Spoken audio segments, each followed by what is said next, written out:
Welcome to the Meadowlands Chamber of Commerce Emerging Leaders Podcast, aimed at helping you excel and take your professional career to the next level. Sponsored by Henry Kaminski Jr. and www.uniquedesigns.net. Now, let's get into today's show. Welcome, everybody. You are listening to another session of the Emerging Leader Podcast here at the Meadowlands Chamber. And my name is Jim Kirkos. I happen to be the old dog who was recently called a millennial wannabe by one of the guests that we're going to do today. And we're doing something interesting. Today, we're turning the tables.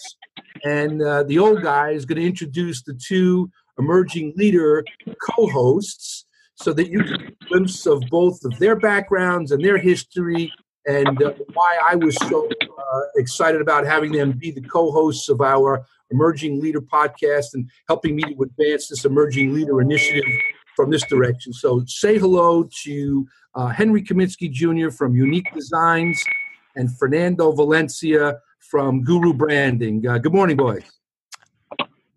What's shaking? What is going on, Jimmy?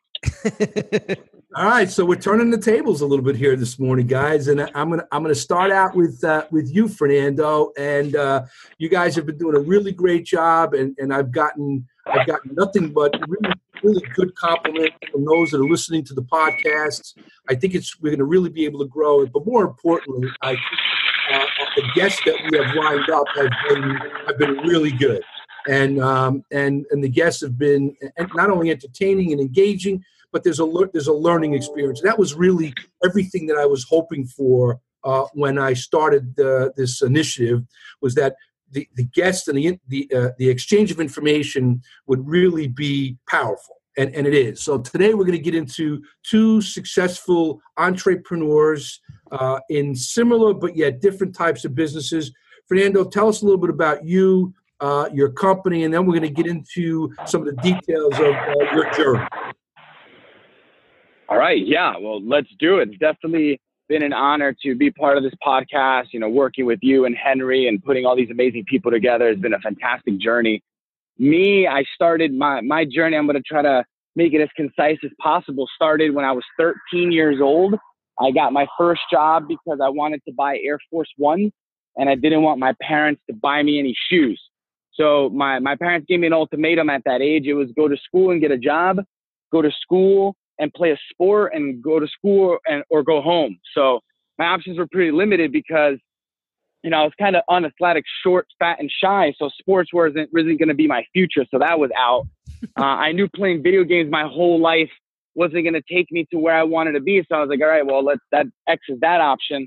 So the only option was to get a job. And I did, working at a photo studio, doing events. And that's what's led to, my divine obsession with putting events together like we're doing on May 8th, the Millennial Meadowlands Mastermind. And quickly through that became the need for generating leads. Like most businesses, it came the need where, I'm having fun, I'm doing what I'm doing, I'm passionate, we got to make more money. And that's where the obsession with branding and marketing, and this was right before Facebook ads and all that started coming out. And I said, hey, I got to figure this stuff out. So I dove into Instagram and Facebook and social media, and quickly and surely it became an obsession. And after that, people started asking me for help. I started, crafting my skill. I travel the world, really being toe-to-toe with the best of the best in influencer marketing and in branding and digital ads and drop shipping and all these different ways to make money online. And now it's become my business. So now I'm here. I get to partner up with someone like Henry, who is an absolute legend in the branding space. And we're coming together and working with you and your network, Jimmy, and it's been such an honor. Well, first of all, I have a hard time picturing Fernando Valencia as short and fat. I just can't wrap my head around that. Knowing what I see every time I see you now, I'm like, how do I get to look like this young dude again? So well, kudos to you. You said something. You said something about what your parents gave you options for, and in every single option was the word education. Go to school. And I think that's really important. Before I jump over to Henry, just let's start out there. Tell me about how important your education was to get you to your start. And then tell me about how you continue to educate yourself today, and whether that's formal education, whether that's online, whether that's conferences and seminars, because I know you travel a lot. Tell me what education does in your world.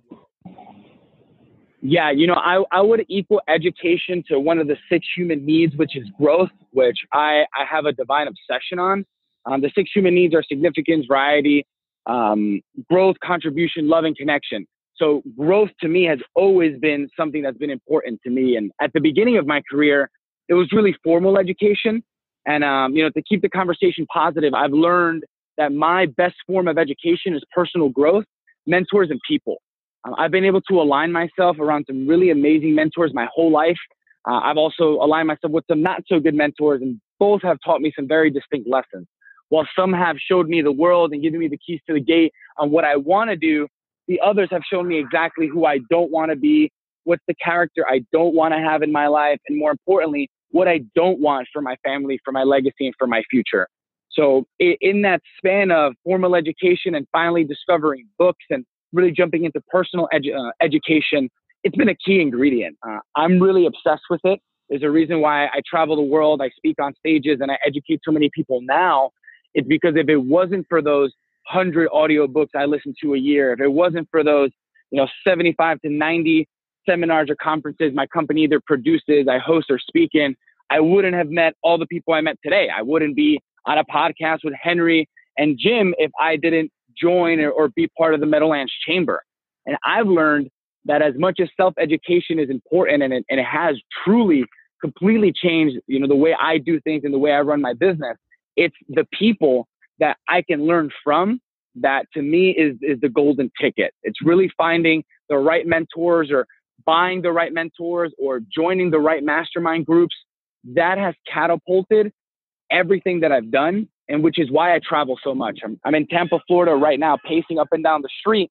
I did a huge conference called Social X, and I was able to meet, somebody who isn't really, let's call him an influencer, but is easily making 6 figures a month doing something outside of the internet in real estate. And they were at a marketing conference. So even though I go to marketing and branding conferences, my ability to pinpoint, who I should talk to really opens up a lot of different worlds. So education, direct answer, is a key ingredient to my success for sure. All right, that's awesome. Hold that thought. We are going to jump over to Henry. Henry, buddy, I've listened to and I subscribe to your Brand Doctor podcast, and quite frankly, I'm getting an education as an admitted old dog on all the things that I need to learn. Your podcast, your private podcast for your business, Unique Designs, has really helped me think differently about what I and we need to do here, even as I think about running the chamber and our businesses, our event business, our media business, and even just attracting more people to us. So first of all, just a public thank you for that. Thank you. Give us a quick insight. Give us a quick insight, Henry, into your humble start and where that takes you today. Sure. So I started my entrepreneurial career back in 2008. Oh my God, 2006. So I was working at Hackensack University Medical Center when I first got out of school, and worked there for 8 years and became the special events director for the Sudden Infant Death Syndrome Center. And I was responsible for creating events, fundraising events for families who lost a baby to sudden infant death syndrome. And it was a very sad position, but it was a very rewarding position too. I mean, those families really taught me strength and really taught me how bringing family together will really help you through, tragedies such as sudden infant death syndrome. And so one of the responsibilities was to create fundraising events. And I always needed sponsorships, just like, the chamber's always looking for sponsorships, right? So I cold turkey reached out to Danielle Monero from the Z Morning Zoo on Z100 one morning and asked her to be a sponsor for one of my events. And she said, sure. And then it was all over from there. So I then had to create all this marketing material for the event. And that's when I got introduced to graphic design. And I became extremely curious about graphic design. And started to learn the ins and outs of Photoshop and branding and creative design and brand identity and all of that, and convinced my boss at the time to get the Photoshop program. And I started now to doing all the invites for the events. And that just spun into a little side hustle. At the time, I was 26 years old. So I was just hustling. I was always a go-getter from day one. Like I was working since I was 12 years old. And that was one thing that I really thank my father for. He really instilled that work ethic into me. And so I started this side hustle on the side, created Unique Designs. And it was so funny how Unique Designs got started. So I was in the nightlife industry. I loved to go out back in the day. And I used to hang out with a lot of these club promoters. And this one club promoter approached me and was like, hey, I think you and I can team up and become a powerhouse in the nightlife industry. You with the design and me with my connections and so on. And so wait, I gotta interrupt. I'm sorry, but go ahead. Up until this particular point in time, you had really no formal graphic design experience. It kind of hit you. It was it's something that really interested you, and then you found out that, oh, by the way, I'm pretty good at it. Well, it's funny. It's a God-given talent. Let me tell you. It's funny. A lot of people are like, follow your passion, follow your passion, follow your passion. I followed my curiosity instead, and my passion followed. That's great. Awesome. And so so it's funny how Unique Designs got started though, because me and that partner actually had a falling out. And I said, you know what? It's time to do this on my own. And so I created Unique Designs, but I was still working at the hospital, mind you. Right. So I'm doing both. Right. And I'm working my way up, and I'm trying to get accounts, and I'm learning. And then the hospital, it started to change a little bit internally. Right. So I was left with an option. Do I stay here and become someone's secretary? Now, I had already got my master's degree from Fairleigh Dickinson at the time. I was about 28, 29 years old at the time. And I was like, do I really want to be someone's assistant at this point? What was your master's? I'm sorry to interrupt. What was your master's degree in? Business management. Okay. Yeah. So I was like, I can't see me going this route, but I was very scared to jump into the entrepreneurial career space. So I remember having this conversation with my uncle. I had met with him on a Saturday morning super early. And I said to him, now he owns a very successful construction company. And I always went to him with business advice. And I went to him and I said, I'm really caught at a crossroad here. I don't know. Do I continue down this path of entrepreneurship and go out on my own? I don't know if it's going to be sustainable or not. Or maybe there's a position here at your construction company that I can work at. And he looked me dead in the face and he said, so what are you asking me? And I got, oh my God, I got so nervous. And I was like, well, could I work here? And he said, Henry, he said, let me tell you something. Construction is a very hard job. And I don't know if you know the ins and outs of it as well as you think you do. And with that said, there's a couple things. One is, what if we get slow and I have to lay you off? That's going to put me in a tough spot. He said, what if we get a big job and I put you in charge of something and you botch it up? Then I got to have that conversation with you. And that's very difficult for me to have. And he said, you're a smart guy. I'm not going to put you behind the shovel. He said, but let me do this. Let me think it through. Let me talk to my daughter. Let me talk to my operations president, and I'll get back to you. And Jimmy never did. And that was the best thing that ever happened to me, was him not getting back to me, because I said, you know what? I'm going to do this on my own. I believe in myself, and I know this is going to work. 13 years later, here I am. That's an awesome story. And you know what? That kind of pushed you into, I know what I got to do now. I got to do this for myself. That's it. And that's awesome. Let's talk a little bit about some life lessons. I'm a firm believer that there is great lessons in the war stories. Give me some challenges that both of you endured that you had to climb over. Or somebody put a wall up, how you got over that wall, how you chose to not let it deter you from continuing that quest to be a successful entrepreneur. Let's go to you, Fernando. Tell me some of your early challenges back before you were traveling the world. Some of my early challenges before I started traveling the world, what's coming to me now was really checking my ego. One thing that really, led me down a not so successful path was, thinking I can't help people, thinking if I give my ideas or if I lend a helping hand, there's less of the pie for me. That really led me to making a lot of money. But it left me pretty miserable, pretty alone, and didn't have really the team that I wanted to have around me. And even though I was having that initial success, I knew that it wasn't going to go long term. It wasn't going to be anything scalable, because at the end of the day, we have this desire as human beings to contribute, to give back, and to build a community. It's just an innate desire. And if you're in business, you have that because you have to build a team. And really realizing the importance of a team. And a lot of people think a team is an employee or a subcontractor. They don't realize that it's the industry, the people that you're in, that is your team. Because what's going to happen, especially in the world that I'm living in, is that these giant brands, Coca-Cola, Pepsi, McDonald's, they're going to start realizing the power of social media and influencer marketing. And they're going to start dropping a lot of money, getting away from billboards and TV ads. And we're going to all have to work together as an industry to raise the bar.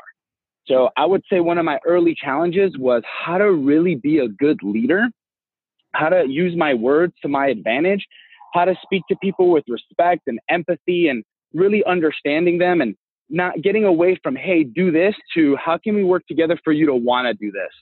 And it was really early mistakes. And I don't want to credit it to age, because I've met people that are under 27 years old. I'm 27 now. And at the time when this was happening, I was 22, 23. I've been in business for so long, that have these amazing leadership skills.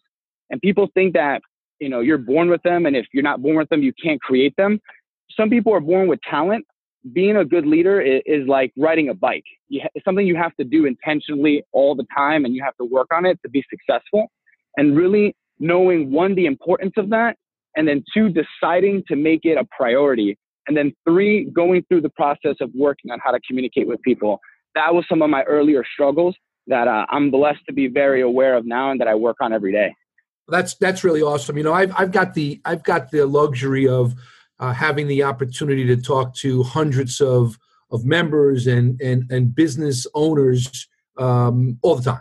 And if I can think back as to all those that are successful, listen, don't get me wrong. There's always the company or the owner that really doesn't care about anybody else, and finds a way to squeeze 20 cents out of every nickel, and does it on the backs of his employees and the community, and just makes money. But those are far and few in between. And most of all of the successful people that I know have found a way to become a leader, and have found a way to be part of something bigger than just their businesses. And they start giving back early on in the process. And I say this to people like both of you, and you guys have already learned this, but other emerging leaders, other entrepreneurs, that being part of a broader community, being part of a business organization like the Chamber or some other not-for-profit, helps build your leadership skills, helps you to be recognized with that credibility in the community, and it certainly gives you the access to mentors and the opportunity for you to be a mentor. So kudos to you. Jump over to you, Henry. Tell me a little bit about some early challenges outside of the one that you shared about just what started you in business. So now you're in business, you're building, unique designs, and what hit you, or was it just a fairly easy road to climbing? I wish it was easy, but I don't at the same time. So, I lived a very modest upbringing. My father raised me pretty much by himself. My parents went through a pretty rough divorce when I was young, and he was the one that really raised me to through my teenage years and such. So I grew up very modest, but when I became a success in the graphic design and the nightlife industry, I had a lot of money coming in very quickly, and I didn't know what that was going to do for me long term. And what it did was it went to my head. And They say money's not going to make you happy. It's just going to expose more of who you really are. And what I realized was I was a pretty dark person. And money really just exposed that. A lot of my family stopped talking to me just because of the stupid things that I would do.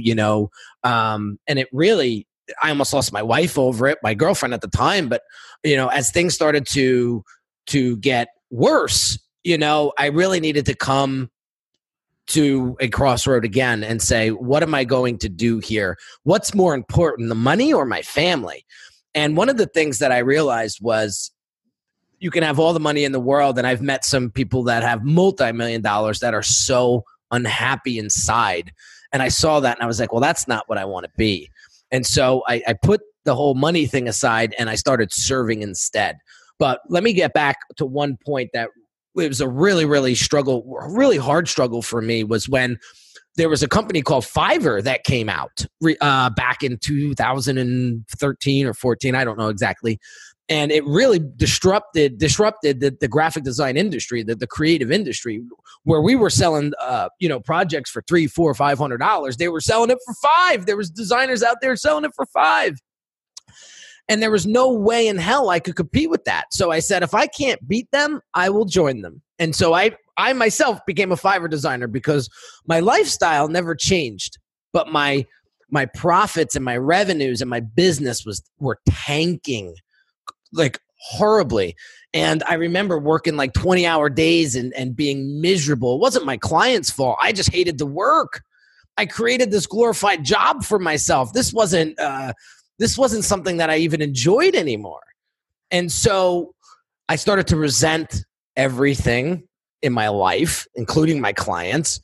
But I had to keep the lights on. And so I become a Fiverr designer, and I start taking these jobs. I'm working 100 hours a week, getting $90 sent to me in PayPal accounts. And I was like, this is awful. And I'll never forget it. I had this one woman who paid $5 for a 2-sided business card design. And I spent 6 hours. She dragged me through the mud for 6 hours on that design. So do the math. It was 85 cents an hour I was getting paid. And I said to myself, this is the last Fiverr client I will ever take on. I closed my account and I said, something's got to give. And so we're at this barbecue, family barbecue up here in Sparta at my in-laws' house at a weekend party. And everyone's having a good time, and I'm miserable because I have no money in the bank. Everybody thinks I'm living high on the hog, and Henry's killing it, right? And so I finally sit down with my wife and I said to her, we got home and I was like, Tori, we got to talk. And I said, the business is sunk. I really don't know what to do. And I'm at I don't know. I have no idea. And so she's all 5 foot, 100 pounds of her, jumps off the bed, flies into my office, grabs the laptop, comes back into the bed, opens it up. And now I'm nervous. That 15 seconds felt like 15 hours. I didn't know if we were looking for divorce attorneys, right? Or what. So she gets on the bed and she opens up the laptop and she goes, let's get to work. And coming from a marketing background herself and working at a very prestigious publishing company in marketing, she really sat down with me and helped me sort of get me back on my feet, so to speak. And so I started searching, coaches, mentorship, digital marketing. How can I provide more value to my customers and clients? And so I bump into digital marketing and online marketing and how big that world is, and just started teaching myself. And then I met my first mentor, Russell Brunson from ClickFunnels. He owns a $100 million company now. And he was the one that sort of saw some of my blind spots. And one was, hey, you're a great designer, Henry, but you're way more than just a designer. You got to start to replace yourself. You got to start putting that big personality of yours out there and showing people who you really are, what you stand for, and what your mission is. And so I slowly replaced myself, built a team around me, and started putting myself out there more. And within 16 months, I generated over $500,000 in revenue. And then going on past that, we just hit the 2 Comma Club not too long ago. So I have a lead generation system, for my business, that I'm using this software called ClickFunnels with. And I was able to generate over $1 million with that one software, with that one campaign. And it was a huge moment in my life. Henry, that's an awesome story. I really appreciate you sharing that dark moment with you. And that's exactly what I think our listeners to this podcast want to hear, because so many people come across these dark, deep challenges. It's not all rosy. You got to find a way to persevere through these things. And I love the fact that it was your life partner that kind of kicked you upside the head and said, "Come on, let's go. Let's focus here." And so, kudos to your lovely wife and life partner for helping you just get focused on doing that. And that is a really great learning story. I want to switch gears a little bit now and just talk a little bit about leadership. Henry, Fernando, you said it earlier how important leadership is, and so leadership is one of my personal never-ending quests. So any of the Audible books that I read, any of the time that I spend on personal professional development, I'm listening to people on how to be a better leader and so that I can lead this organization, so that I can command the respect of even young emerging leaders like yourselves. Tell me a little bit about let's go to you, Fernando. Tell me a little bit more about some of the leadership experiences, and are there some key people that you've come across and their leadership styles that are really important? Because I think leadership development not only helps entrepreneurs like the both of you, but it also helps the emerging, driving the executive, the young executive climbing the corporate ladder in enterprise companies, even in mid-sized businesses, on what they do. Share a little bit of that leadership experience with us. Well, my first leadership role came for me in college. It's when I joined a college fraternity called Tau Kappa Epsilon. And that really was my first opportunity to work on something that was larger than myself, have a leadership position within the organization. And I became obsessed. With the ability to have a voice in an organization. As I mentioned, at this point, I was that short, shy, chubby kid. So this was like all new for me. I was getting out of high school. I had lost some weight. My voice was starting to shine. And I said, I'm going to be a part of this. This is going to be like my first shot at it. And the thing was, I failed there. And I remember, that was one of the most devastating moments of my life, or in my early childhood, in my adolescence, per se. In college was when I didn't become president of my fraternity. And at the time, it was super devastating. And looking back, it really became one of the most just perfect story anchors and just every lesson I could have ever needed to learn. Because what happened there is that the reason why I lost was because I was focused on my agenda and not the organization's agenda. And when I learned that, it took a few years. It all goes back to ego again. I thought I was right. I wasn't involving the team. I wasn't making sure everyone's voice was heard.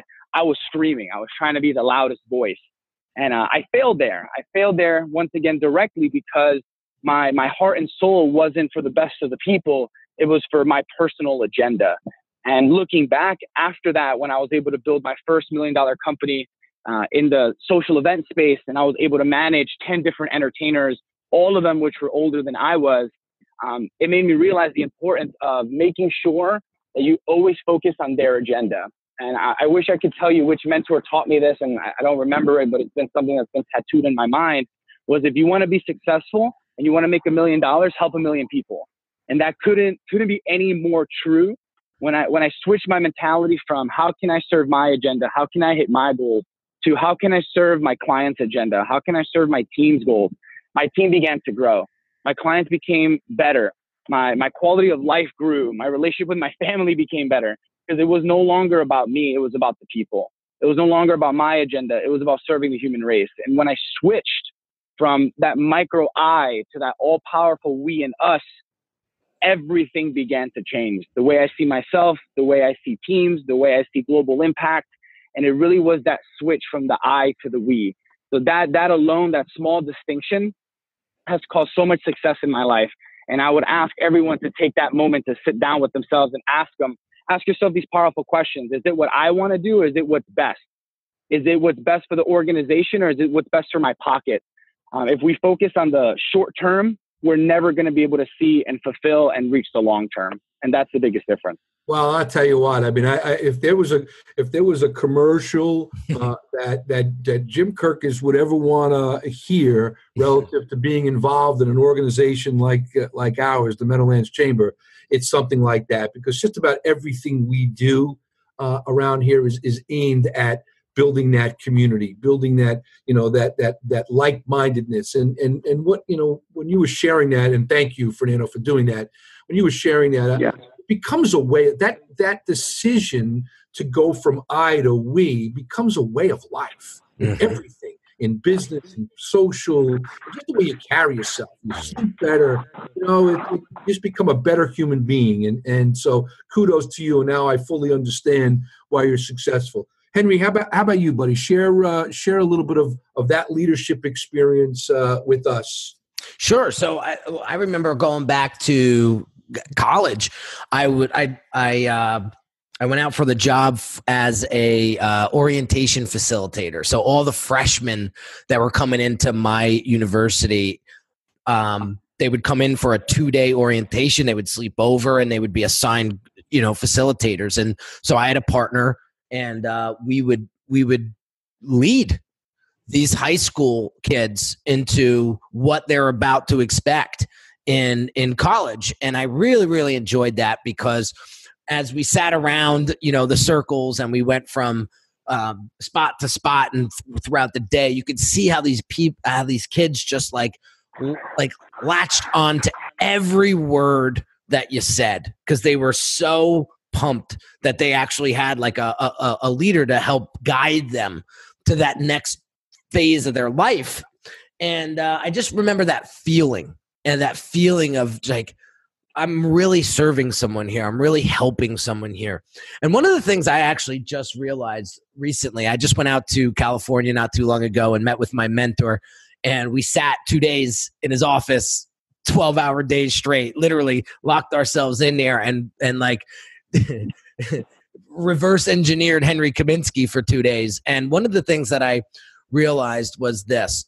What got me to this point in my life was the ability to lead, the ability to position myself as an expert in what it is that I do, which is helping coaches, consultants, and solopreneurs, if you will, build their personal brands that will help scale their business, right? So positioning myself as the expert, and then basically really crafting my salesmanship in order to persuade and influence and really help facilitate people to the next steps in their entrepreneurial journey. It's all fun and it was all amazing. But what's going to get me to that next level was this: teaching, serving, and advising. And to really piggyback off of what Fernando said was, when you start to serve, when you take your agenda out of the mix, when you take your ego out of the mix, when it's not just about closing the deal and more about helping that person get from point A to point B with your level of expertise and what your skill sets are, and helping that person get to that next level, like that's what it's all about. And I realized that that's how you move mountains. That's how you create communities and tribes and just huge followings, Well, that is absolutely a perfect segue into as we wrap up this session. And, we can talk for a long time, the three of us, about all this stuff. I think we're all very passionate about this. But so we're going to be going on May 8th. We have the Bergen Business Expo, which is an annual business showcase that the Chamber holds at the Venetian, and we're doing something brand new this year as a part of our Emerging Leader Initiatives. We are hosting the first Meadowlands Millennial Mastermind, and that will take place at the bottom end, the tail end of the expo, at the Venetian from 5:30 to 8:30. And both you and Fernando are going to be the keynote presenters on building those personal brands and making that human connection. So why don't you each take just a couple of quick minutes to wrap it up. Talk a little bit about what listeners could gain from being part of this event, and then we'll wrap up. Go ahead, Fernando. So we're going to be having, tons to kind of give the beginning of the general, and then we'll dive into what me and Henry specifically are going to be going over. We're going to really be bringing in a lot of the different masters that we've had on the podcast right at the beginning. So everyone's going to have that opportunity to not only learn and receive information, more importantly, build genuine relationships with those that you want to build genuine relationships. Why? On an intentional manner. Really sit down, kind of mastermind type of level. Then we're going to be going into our keynotes. Henry and myself are going to be taking some time on stage. My main focus is really going to be on what I call emotional branding. That's something that I'm really coining and terming an emotional branding, which is taking, the aesthetics and all the importance of what the house looks like, what the building, what the brand looks like, and incorporating a narrative that's going to touch on the emotions of your ideal customer, of your ideal vendor, and your ideal team. Because in the world we live in right now, we're bombarded with so many different ads and brands that, one, it's important to look good. It's like a Lamborghini or a pretty girl. When you see them, you're interested. It's the depth that's going to keep them around. So even though we need that aesthetic and that look to draw in the attention, it's really the story and the narrative and the message that's going to correlate with a client. And more importantly, have that subject, whether it's a client, vendor, or team, take an action. Go through a funnel, do something, download something, be a part of something, join something. So in my keynote, I'm really going to focus on that narrative, storytelling, and emotional branding. That's what my goal is going to be, to give all these listeners and everyone that takes the time to attend. My goal is going to be able to give you some tactical steps for you to rip your message, because so often we want to say so much. It's very difficult to put the words together, let alone have someone else receive the information the way we want them to receive it. So in those 30 minutes, my goal is to give you as much as possible for you to create your signature story and your narrative for your brand. That's awesome. How about you, Henry? All right. So I'm going to focus on this big topic of the quality of your brand will determine the quality of your clients. And I'm not just talking about how your brand looks. A lot of people think branding is your logo and your website and the colors and all of that. Branding goes way, way deeper than that. I'm going to share with you three things. I'm going to share with you, one, how purpose builds brand. So I'm going to take you up close and personal on how I created my brand and how its purpose inspires and impacts thousands of people all over the world via social media, and how you can start to articulate your brand and purpose to create that relevance between your audience and your business. I'm also going to share with you $100,000 mistake I made in my entrepreneurial career and how you could avoid making the same mistake. And I'm also going to walk you through 3 personal brand transformations that I did with some past clients that really position them as subject matter experts, where now they're working with less people, making way more money, and how you can infuse that perhaps in your business and your lifestyle. Well, I am totally stoked about the mastermind. The more I think about it, the more I can't wait for the event day to come. We are heavily promoting it now. So, ladies and gentlemen, thank you for listening in to another session of the Emerging Leader Podcast. I hope you enjoyed the reverse role here today with the wannabe millennial interviewing the 2 usual co-hosts of the show. And I know you'll look forward to some more powerful guests that we'll be bringing on in the coming weeks.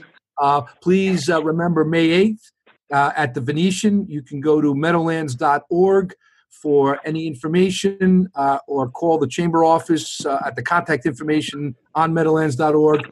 And we hope you enjoyed today's session. Talk to you soon. Take care. Bye-bye. You've been listening to the Meadowlands Chamber of Commerce Emerging Leaders Podcast, sponsored by Henry Kaminski Jr. and www.uniquedesigns.net. Don't forget to subscribe and stay connected with us by visiting www.meadowlands.org.